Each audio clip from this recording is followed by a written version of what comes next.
നമസ്കാരം. നാട്ടിലെ ടി വിയിലേക്ക് സ്വാഗതം. ഇനി ഞാൻ ഒഴുകട്ടെ സീതത്തോട് ഗ്രാമപഞ്ചായത്തിൻ്റെയും ഹരിത കേരള മിഷൻ്റെയും സംയുക്ത സംരംഭമായ ഇനി ഞാൻ ഒഴുകട്ടെ പദ്ധതിക്ക് സീതത്തോട് ഗ്രാമപഞ്ചായത്തിലെ സീതക്കുഴിയിൽ ഇന്ന് തുടക്കമായി. സീതത്തോട് പഞ്ചായത്തിലെ എല്ലാ നീർച്ചാലുകളും കൈത്തോടുകളും തോടുകളും മാലിന്യമുക്തമാക്കുന്ന പദ്ധതിയുടെ ഭാഗമായാണ് ഇനി ഞാൻ ഒഴുകട്ടെ ആരംഭിച്ചിട്ടുള്ളത്. പദ്ധതിയുടെ ഉദ്ഘാടനം സീതത്തോട് ഗ്രാമപഞ്ചായത്തിലെ 10-ാം വാർഡ് സീതക്കുഴിയിൽ ഇന്ന് രാവിലെ 10 മണിയോടുകൂടി സീതത്തോട് ഗ്രാമപഞ്ചായത്ത് പ്രസിഡന്റ് ശ്രീ PR പ്രമോദ് ഉദ്ഘാടനം ചെയ്തു. അലക്ഷ്യമായി വലിച്ചെറിഞ്ഞ് നാടും നഗരവും ജലാശയങ്ങളും വൃത്തിഹീനമാക്കുന്നത് എന്റെ നാടിനോട് ചെയ്യുന്ന കുറ്റകൃത്യമാണെന്ന് ഞാൻ തിരിച്ചറിയുന്നു. സംസ്കാരശൂന്യവും നിയമവിരുദ്ധവുമായ അത്തരം പ്രവർത്തികളിൽ ഞാൻ ഒരിക്കലും ഏർപ്പെടുകയില്ല. അതിന്റെ പ്രത്യാഘാതങ്ങളെ കുറിച്ച് എനിക്ക് പരിപൂർണ ബോധ്യമുണ്ട്. അതിനാൽ ചെറുതോ വലുതോ ആയ ഒരു പാഴ്വസ്തുവും ഞാൻ വലിച്ചെറിയില്ല. നിരോധിത പ്ലാസ്റ്റിക് വസ്തുക്കളൊന്നും ഉപയോഗിക്കുകയുമില്ല. ശുചിത്വത്തിനായി കൈക്കൊള്ളുന്ന എല്ലാ നടപടികളോടും ഞാൻ പൂർണ്ണമായും സഹകരിക്കും.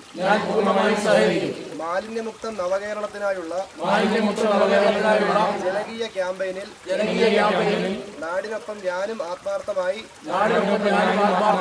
പ്രവർത്തിക്കുമെന്ന് പ്രതിജ്ഞ ചെയ്യുന്നു. ശ്രീമതി ബീന മുഹമ്മദ് റാഫി, ഗ്രാമപഞ്ചായത്ത് secretary Suresh Kumar sir, assistant secretary Mahesh sir, പ്രിയപ്പെട്ട ജനപ്രതിനിധികളായിട്ടുള്ള ശ്രീമതി സുനി എബ്രഹാം, ശ്യാമള ഉദയഭാനു, രാധാശശി, RP ലക്ഷ്മി, പ്രിയപ്പെട്ടവരെ, ഞാൻ നീട്ടിക്കൊണ്ടൊന്നും പോകുന്നില്ല. നമ്മുടെ സംസ്ഥാനത്ത് മാലിന്യമുക്ത നവകേരളം പദ്ധതിയുടെ ഭാഗമായി ഹരിത കേരള മിഷൻ്റെ നേതൃത്വത്തിൽ ശുചീകരണ പ്രവർത്തനങ്ങളുടെ 3-ാം ഘട്ട ഉദ്ഘാടനം 2024 ഡിസംബർ മാസത്തിൽ കേരളത്തിൽ ആരംഭിക്കപ്പെട്ടു. നമ്മുടെ പഞ്ചായത്തിലും സമാനമായ പ്രവർത്തനങ്ങൾ തുടക്കം കുറിച്ചു.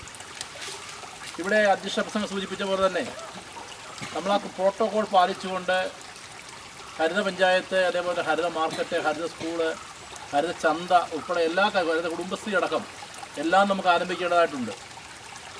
നമുക്കറിയാം, നമ്മുടെ പഞ്ചായത്തിൽ മറ്റു പഞ്ചായത്തിൽ നിന്ന് വ്യത്യസ്തമായി മാലിന്യമുക്ത പ്രവർത്തനങ്ങളോട് ജനങ്ങളുടെ ഒരു ചിന്താഗതിയിലൊരു ചെറിയ മാറ്റം സംഭവിച്ചത് ഒരു 4-5 മാസങ്ങളെ ആയിട്ടുള്ളൂ. നമ്മൾ കഴിഞ്ഞ വർഷം കക്കാട് നദിയെ വീണ്ടെടുക്കാൻ ഒരു പദ്ധതി നടപ്പാക്കിയിരുന്നു. നമ്മുടെ ആങ്ങമൂഴി തോട് ശുചീകരിച്ചിരുന്നു. പക്ഷേ ഇതൊക്കെ പ്രഹസനമായാണ് മാറിയത്. എന്നാൽ നമ്മുടെ പഞ്ചായത്ത് ഭരണസമിതിയും പ്രത്യേകിച്ച് സെക്രട്ടറി ഉൾപ്പെടെയുള്ള, അസിസ്റ്റന്റ് സെക്രട്ടറി ഉൾപ്പെടെയുള്ള, അതേപോലെ തന്നെ ഇതിൻ്റെ ചുമതലക്കാരനായുള്ള വൈസ് സാർ ഉൾപ്പെടെയുള്ള ആളുകളുടെ, ജീവനക്കാരുടെയും ഒക്കെ ജനപ്രതിനിധിയുടെയൊക്കെ ഒരു വലിയ പിന്തുണയുടെ ഭാഗമായി നമ്മുടെ ഹരിത കർമ്മസേനയുടെ പ്രവർത്തനം ഇന്ന് 50% പുറത്തേക്ക് എത്തിയിട്ടുണ്ട്. ഇപ്പോഴും കുറേയധികം ആളുകൾ ഇതുമായി സഹകരിക്കാത്തൊരു സ്ഥിതിയുണ്ട്. ഞാനിപ്പോൾ രാവിലെ ഒരു ഉദ്ഘാടനം കഴിഞ്ഞാണ് വരുന്നത്. ആരോഗ്യം ആനന്ദം എന്നാണ് പരിപാടിയുടെ പേര്. നിങ്ങൾക്കൊക്കെ അറിയാം എന്താണ് ആരോഗ്യ ആനന്ദം. നമ്മുടെ സംസ്ഥാനത്ത് ഒരു കാലഘട്ടത്തിലും ഉണ്ടാകാത്ത രീതിയിൽ ദൈവത്തിൻ്റെ സ്വന്തം നാടായ കേരളത്തിലും ഏറ്റവും ശുദ്ധമായ വായുവും ഏറ്റവും ശുദ്ധമായ കുടിവെള്ളവും ഒക്കെ ലഭിക്കുന്ന നമ്മുടെ പഞ്ചായത്തിലും ക്യാൻസർ 60 രോഗികളുടെ എണ്ണം ക്രമാതീതമായി വർദ്ധിക്കുകയാണ്. എന്താണ് പ്രധാനപ്പെട്ട കാരണം?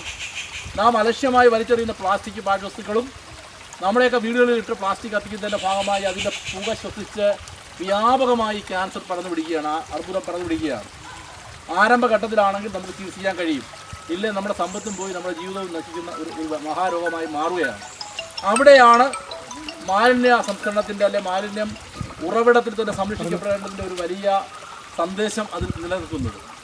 നമ്മുടെ തണ്ണീർത്തടങ്ങളും പാടങ്ങളും ജലാശയങ്ങളും എല്ലാം മലിനമാണ്. നമ്മുടെ കേരളത്തിലെ ജനങ്ങൾ വിദ്യാഭ്യാസപരമായി 100% സാക്ഷരത നേടിയിട്ടും മാലിന്യ പ്രതിരോധ രംഗത്ത് 100% എന്നുള്ളത് 50% പോലും നമുക്ക് എത്താൻ കഴിഞ്ഞിട്ടില്ല. ഇപ്പം തണ്ണീർത്തടങ്ങൾ കാര്യമായി നമ്മുടെ പഞ്ചായത്തിലില്ല. നമ്മുടെ ജലാശയങ്ങളും ചെറിയ ചെറിയ തോടുകളും നദികളും ഒക്കെയാണുള്ളത്. ഓരോ വലിയ മഴ കഴിയുമ്പോഴും ആ മഴ കഴിഞ്ഞ് വെള്ളം താഴുമ്പോൾ ആ പുഴയോടല്ല തോടിനോട് ചേർന്ന് നിൽക്കുന്ന മരങ്ങളുടെ മുകളിൽ ശിഖരങ്ങളിൽ പ്ലാസ്റ്റിക്കും മറ്റ് പാഴ്വസ്തുക്കളും അജൈവ മാലിന്യങ്ങളെല്ലാം അടിയുകയാണ്. ജലം അത് കരയ്ക്ക് നിക്ഷേപിക്കുകയാണ്. അത് അടിയന്തരമായി അവസാനിപ്പിക്കപ്പെടണം. ഇതൊരു തുടക്കമാണ്. ഈ തുടക്കം നമ്മുടെ പരിപാവനമായ സീതയുടെ പാദസ്പർശത്താൽ പുണ്യമാണെന്ന് നാമെല്ലാം വിശ്വസിക്കുന്ന സീതത്തോട്ടിലെ സീതക്കുഴി തോട്ടിലാണ് ആരംഭിക്കപ്പെടുന്നത്. ആ ആരംഭിക്കപ്പെടുന്ന പരിപാടി ഇപ്പോൾ ഇതൊരു നമ്മുടെ അല്ലെങ്കിൽ തൊഴിലുറപ്പ് തൊഴിലാളികൾ അല്ലെങ്കിൽ നമ്മുടെ ജനങ്ങളുടെ ഒരു പങ്കാളിത്തോട് നടത്തിയതിന് ശേഷം വീണ്ടും ഇത് വലിച്ചെറിയാനാണെങ്കിൽ നടക്കില്ല. വളരെ കൃത്യമായി ഓരോ ആളുകളും നമ്മൾ ഓരോരുത്തരും ഞാനിവിടേക്ക് വലിച്ചു തള്ളില്ല, ഞാനിവിടേക്ക് എറിയില്ല എന്ന് പറഞ്ഞത് ഇപ്പോൾ തന്നെ എൻ്റെ മുമ്പിൽ ഒരു പ്ലാസ്റ്റിക് കവർ കിടക്കുകയാണ്. എന്തായാലും പുറത്തുനിന്നൊരാൾ കൊണ്ടുവന്നതല്ല, ഇവിടെ തുണി നനയ്ക്കുന്നതിന് വേണ്ടി കുളിക്കുന്നതിന് വേണ്ടിയൊക്കെ വന്നിട്ടുള്ള ആളുകൾ കൊണ്ടുവന്നിട്ടുള്ള കവറാണത്. പോകുമ്പോഴത് ആ കവറിലിട്ട് ആ ബക്കറ്റിലിട്ട് കൊണ്ടുപോയി വീട്ടിലൊരു ചാക്കിലിട്ട് വെച്ചാൽ നമ്മളെ ഹരിതകർമ്മ സേനാംഗങ്ങൾ അത് എടുത്തോളും. നിങ്ങൾ ഈ സമൂഹത്തോട് നമ്മളോടും വരുന്ന തലമുറയോടും കാണിക്കുന്ന ഏറ്റവും വലിയ ദ്രോഹമാണിത്. സ്വാഭാവികമായിട്ടും ഇനി ഞാൻ ഒഴുകട്ടെ എന്ന് പറയുമ്പോൾ അതിലൊരു വലിയ സന്ദേശമുണ്ട്. തെളിനീരായി ഒഴുകി വരുന്ന ഈ ശുദ്ധമായ വെള്ളം വിദേശ രാജ്യങ്ങളിൽ ഒരു തുള്ളി കുടിവെള്ളത്തിന് വേണ്ടിയാണ് അവിടെ യുദ്ധവും കലാപവും എല്ലാം ഉണ്ടാകുന്നത്. കേരളം വളരെ മനോഹരമായി ഏറ്റവും നല്ല കുടിവെള്ളം കിട്ടുന്ന സ്ഥലമാണ്. നോക്കൂ, കഴിഞ്ഞ ദിവസം കേരളത്തിൻ്റെ തദ്ദേശ സ്വയംഭരണ വകുപ്പ് മന്ത്രി MP രാജേഷ് കഴിഞ്ഞ 2 വർഷങ്ങൾക്ക് പുറകിൽ എറണാകുളത്തെ ബ്രഹ്മപുരത്ത് വലിയ രീതിയിലുള്ള മാലിന്യം കുന്നുകൂടി കത്തിക്കുന്നത് നമ്മൾ കണ്ടു. ഈ കഴിഞ്ഞ ദിവസം മനോഹരമായൊരു കാഴ്ച കണ്ടു. എന്താ കണ്ടത്? ആ മാലിന്യമെല്ലാം ജനകീയ പിന്തുണയോടെ മാറ്റി അവിടെ ഒരു ക്രിക്കറ്റ് മൈതാനം നിർമ്മിച്ചു, അവിടെ ഒരു പൂന്തോട്ടം നിർമ്മിച്ചു. അവിടുത്തെ മേയറോടൊപ്പം കേരളത്തിൻ്റെ തദ്ദേശ സ്വയംഭരണ വകുപ്പ് മന്ത്രി ക്രിക്കറ്റ് കളിക്കുന്ന മനോഹരമായ ഒരു പടം നമ്മൾ കണ്ടു. ഒരു വലിയ സന്ദേശം അതിലുണ്ട്. എനിക്ക് പ്രിയമുള്ളത് നിങ്ങളോട് പറയാനുള്ളത്, ഇത് ജനങ്ങളുടെ ഒരു വലിയ പിന്തുണയില്ലാതെ ഞങ്ങൾ എത്ര നിയമം നടപ്പാകില്ല. അതുകൊണ്ട് ഇത് തുടക്കമാണ്.